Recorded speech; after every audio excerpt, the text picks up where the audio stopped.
Hi, my dragons. This is part 2 of learning.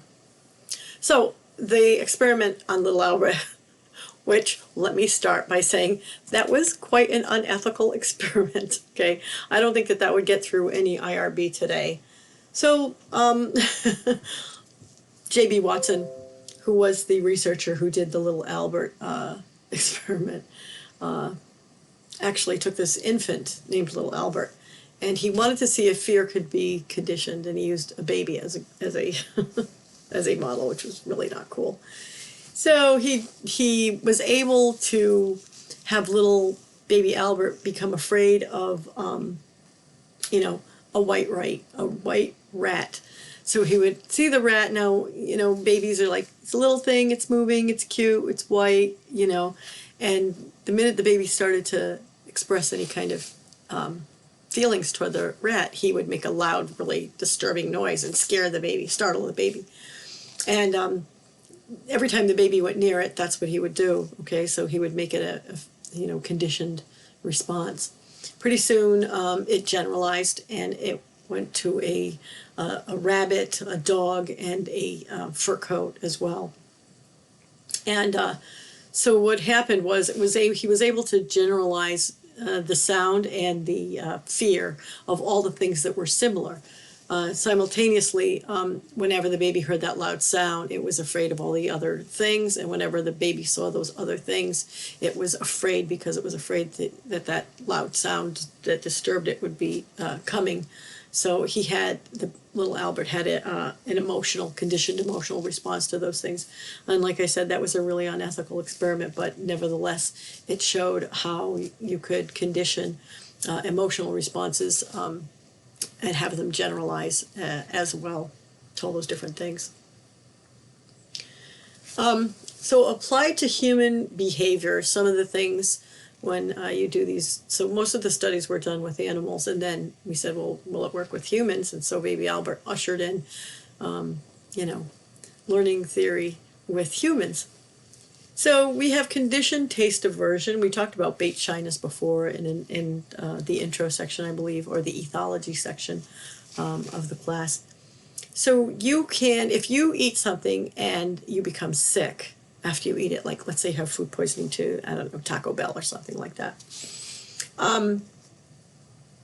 Even after only one time of that happening, you tend to avoid that type of food ever again, okay?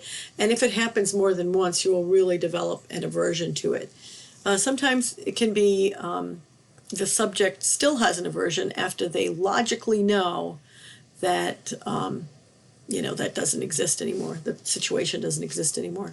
So maybe it was one particular Taco Bell, and the health department got called, and then they cleaned everything up, and still the subject was like, no, I don't think so. I don't even want to do that again. And not only that, but it might generalize to other Taco Bells. So you are forever not wanting to go to Taco Bell. Even worse, it might generalize to other Mexican restaurants or Mexican food in general. So because of that one negative experience, or maybe a couple of negative experiences, you're willing to write that whole thing off. That actually happened to a friend of mine. She got food poisoning from a particular Middle Eastern restaurant. And, I love Middle Eastern food, so I like to always go there. But she had this one bad experience, and not only did she never want to go to that restaurant again, she never wanted to go to any other Middle Eastern restaurants. And I could never, like if she was coming over the house, she and her husband, we could never have any kind of Middle Eastern food, which is like, oh my God, we really love that. So sometimes it gets in the way because of one bad experience. Or another thing, when a situation might change you or condition that taste aversion. So when I was pregnant, I had corned beef and cabbage for it was St. Patrick's Day. And of course I was pregnant and experiencing a lot of nausea, and I became sick. And now I'm vegetarian, but even afterwards, I never wanted to have corned beef and cabbage again, because it reminded me of how sick I was. And even the mention of it on St. Patrick's Day, or if I walk in and some restaurant is serving it, I don't even want to deal with it, because it's a conditioned emotional response. Completely illogical, but you see how those things can happen and really produce negative consequences for a long time. I can see animals having that response because animals have this next thing called biological preparedness. They're always on the alert for something that could hurt them, kill them, threaten their lives, because like we say, out in the wild, there's no animal hospital for them to go through if they have a negative thing happen to them. They have to be always prepared to not eat things that make them sick. So they learn that quite quickly, and that's a very good learning experience to taste. Just as a side note, animals will not indulge in any kind of plant that produces hallucinogenic effects. So they will not voluntarily eat those things because they don't like hallucinations, and it feels weird to them. Unlike humans, who have no problem engaging in hallucinogenic drugs. So that's just an aside. So in that regard, the animals are a little bit better than we are. So that was classical conditioning. Classical conditioning involves things that we do automatically.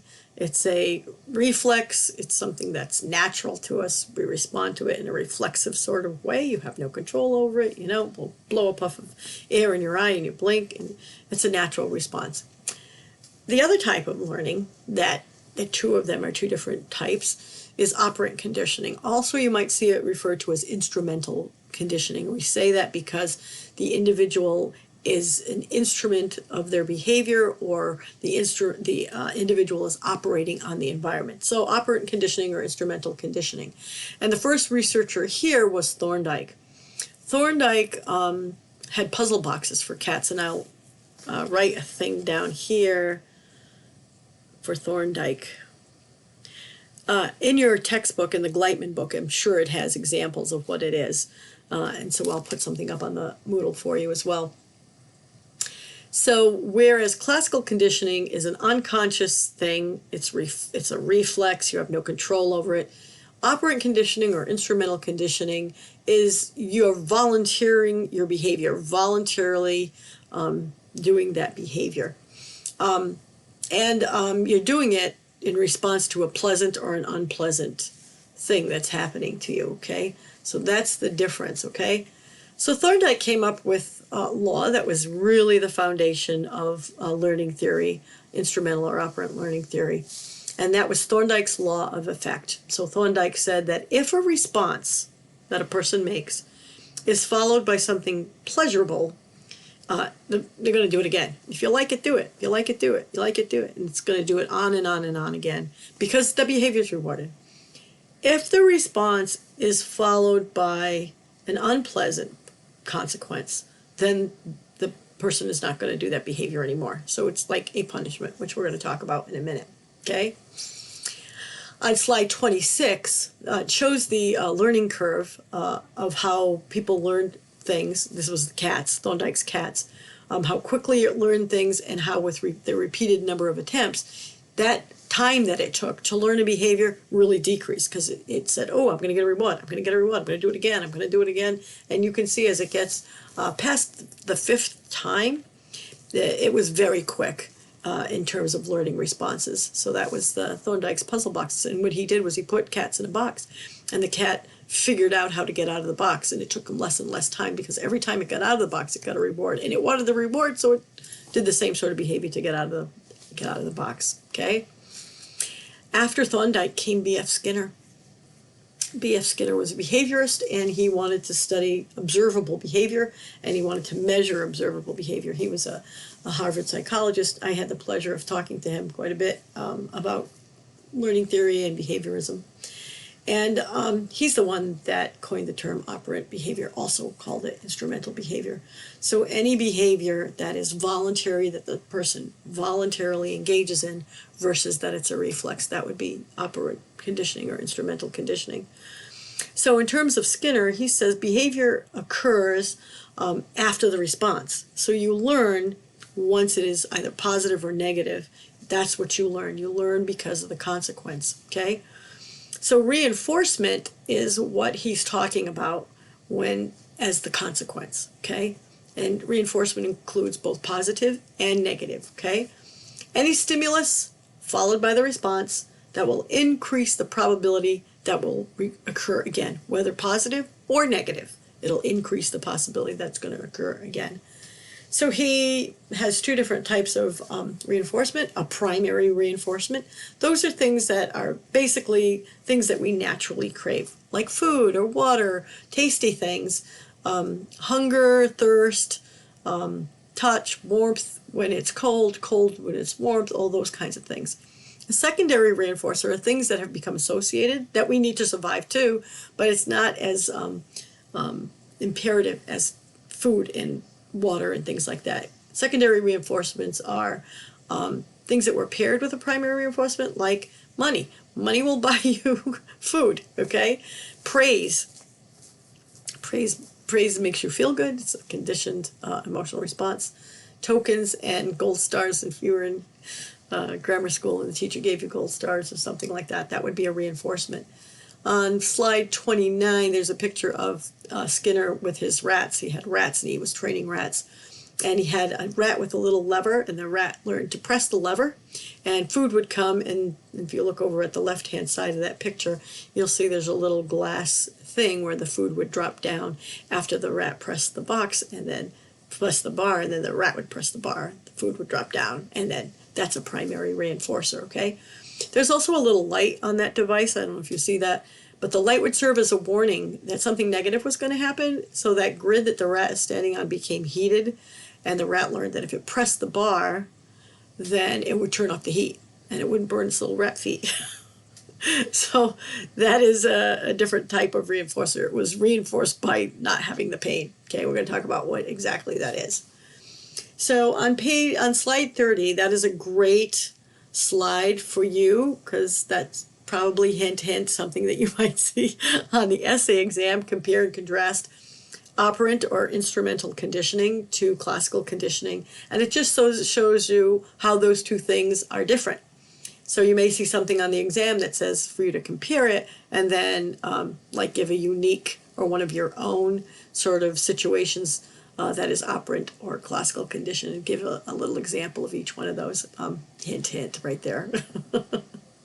So reinforcement, positive reinforcement is a response that if you add something, it's pleasurable. So the rat pressing the button and then it gets food, you're adding the food, and the rat likes it, there you go. It's a positive reinforcement and it's pleasurable. The button that you have to press is a negative reinforcement. And negative reinforcement is something that is removing or escaping from a negative consequence or an unpleasant stimulus. So, the grid heating up and burning his little rat feet, that's pretty negative. So if you press the button, the bar, when the light goes on and you press the button, then the floor won't heat up and then you won't have something unpleasant happen to you. See? So that would be an example of a negative reinforcement. And on this slide 31, it talks about taking an aspirin to remove a headache. So a headache is negative, but you take the aspirin and it removes it. So that aspirin that you take, or any medication that you take, is an example of negative reinforcement, okay? And then reinforcers are on schedules. What I'm going to do is I'm going to cover that in the next video because I'm running out of time on this one. So that will be learning part 3.